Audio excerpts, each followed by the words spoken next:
แม่นแล้วสบายดีพี่น้องวันนี้มาเอาปลาลงตอนเนาะปลาลงตอนลายเหมือน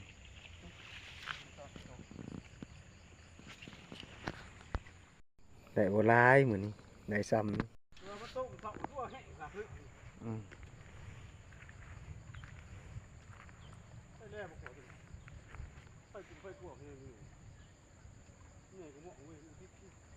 ป้าใหญ่กว่าหม้องบ่มื้อนี้มันบ่ลงแล้วเนาะมื้อนี้เนาะป้า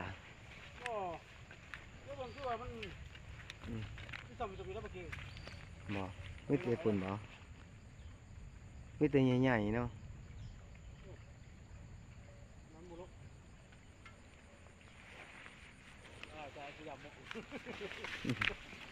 บ่ลงเนาะสบายดีพี่น้องมื้อนี้มาเบิ่งมาเลาะเบิ่งปลาลงเนาะปลาลงเด้อเบิ่งใหญ่เนาะมื้อนี้น้ำลายได้มื้อนี้ลายกว่าคุมื้อเนาะเพราะว่าฝนตกมานี่หา6 วันนะปลาก็เกี่ยมสิลงนั่นปลาลงตอนลงดีเด้อพี่น้องเอ้ยพาพี่น้องเฮามาเบิ่งเนาะบ้านนอกบ้านนาได้นี่มาเบิ่งธรรมศาสตร์แน่แล้วก็มาเบิ่งป่าเนาะอยู่ในบึง